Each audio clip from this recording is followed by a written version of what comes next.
It was supposed to be the safest part of any flight. Cruising altitude, autopilot engaged, a full tank of fuel, and 6 more hours of sky ahead.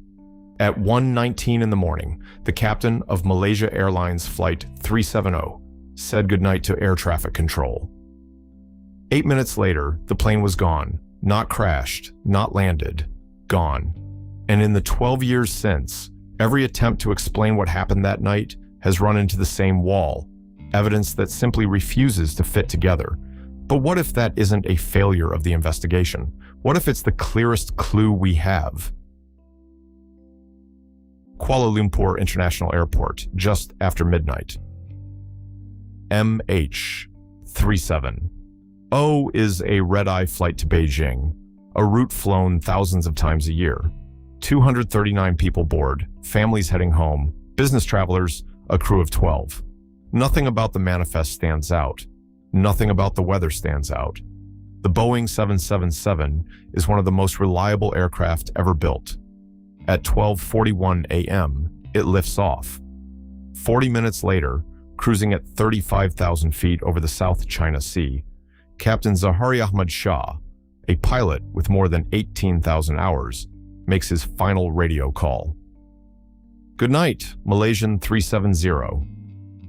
It is the last time anyone hears from the aircraft. Think about that.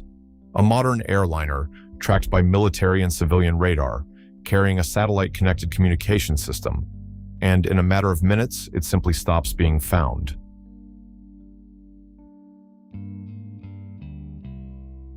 Here's where the story takes its first impossible turn. At 1:21 a.m., MH370's transponder stopped transmitting. A transponder is the device that answers radar, a kind of digital name tag that says, "This aircraft is here." Turn it off, and civilian radar goes mostly blind. Now, here's the strange part. Transponders don't turn themselves off by accident. A pilot can switch them off from the cockpit with the turn of a dial. So, did someone reach up and silence the aircraft on purpose? Or did something catastrophic knock out the electrical system in an instant? And the timing couldn't be stranger. The transponder didn't fail mid-conversation. It failed right after a routine handoff, exactly at the moment the plane passed from Malaysian to Vietnamese airspace, the small gap in radar coverage where no controller was watching. Whoever, or whatever, silenced MH370 did it at the single most invisible point on the entire route. Coincidence doesn't normally pick its moment this well. This is where evidence starts piling up against every simple explanation. After the transponder went dark, the plane didn't keep flying toward Beijing. Military radar designed to catch exactly this kind of gap, shows MH370 making a sharp turn back across the Malay Peninsula, then another turn, then another. A plane on autopilot doesn't do this. A plane in distress doesn't do this. These are the turns of someone who knows how to fly, navigating deliberately, weaving between waypoints the way a trained pilot would if they wanted to avoid detection. But here's what still makes no sense. If this was a hijacking, where was the demand? If this was a suicide, why fly for hours afterward? If this was a mechanical failure, how does a broken plane fly a precise route for the next 7 hours? Every theory explains some of the evidence. None of them explain all of it. And now, the part of this story that should have been impossible to ignore. Because here's the thing. Even with its transponder off and its crew silent, one part of MH370 kept talking. A small satellite terminal buried in the aircraft's roof kept sending automatic signals to a company called Inmarsat, 7 of them spread over hours. These weren't messages. They were more like echoes, faint, "Are you still there?" pulses between the plane and a satellite 22,000 miles above the Indian Ocean. But those 7 pings did something no one expected. They told investigators where the plane was and where it wasn't. And they pointed one way, south, into the emptiest ocean on Earth.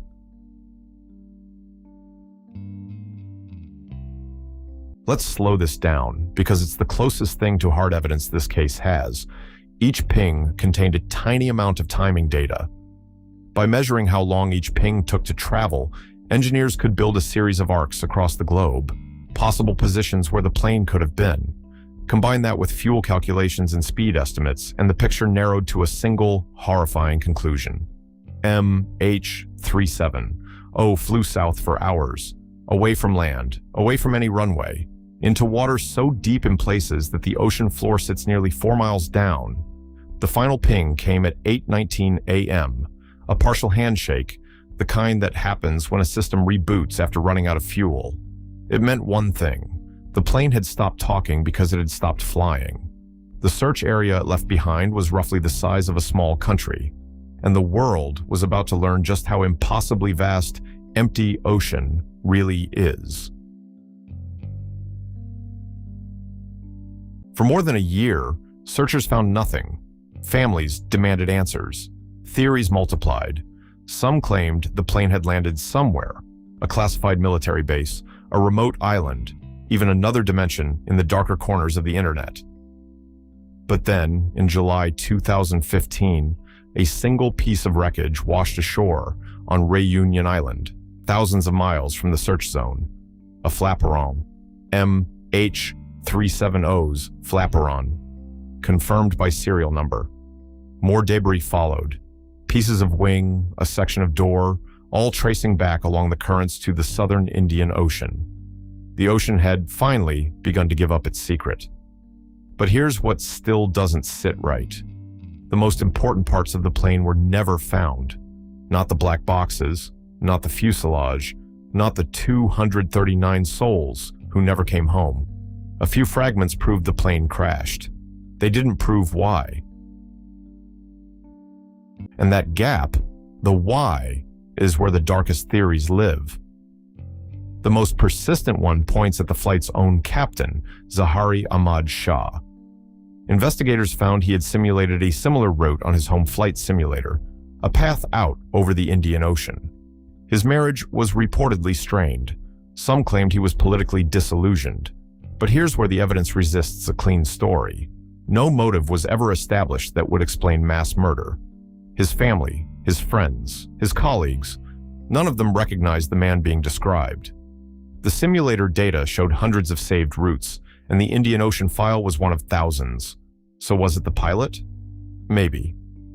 But the jump from troubled man to deliberately flew 239 people into the sea is not a step the evidence actually takes. It's a leap. And the official report, when it finally came, acknowledged the one thing nobody wanted to admit. After thousands of pages, it could not say what happened. Now, the question that haunts this whole case. How do you spend over $160 million, map 120,000 square kilometers of sea floor, and still miss a 200-foot airliner? The honest answer is very easily. The southern Indian Ocean is not just deep, it's chaotic. Underwater mountains, trenches, currents, and a sea floor more rugged than most mountain ranges on land. Sonar sees what's directly below it, and with terrain that brutal, a single pass still leaves gaps. Gaps a wreck can disappear into for decades. But the harder truth is this. The search wasn't infinite, and it wasn't certain. The final ping gave a probability zone, not an exact coordinate. Searchers spent years chasing the most likely area. If the plane fell a few miles outside the model's assumptions, none of it would have been found. And a new search, a private one, has now begun using the most advanced autonomous vessels ever built. Because the ocean, as it turns out, doesn't surrender its dead easily. So, where does that leave us? A plane that vanished in the dead of night. A transponder, silenced at the most invisible moment on the route. Turns no autopilot should make. Pings that pointed south into nowhere. Debris that proved a crash, but not a cause. And a pilot whose story fits as easily as it falls apart. MH370 is not a mystery because we lack evidence. It's a mystery because the evidence we have keeps contradicting itself. And maybe that's the point. The greatest mystery of Flight 37. O may not be where the plane went. It's why every answer we find only seems to ask a harder question. If you made it this far, the ocean hasn't given up its secret, and neither have we. Subscribe to the Strange Logs for more investigations into the cases the world couldn't close.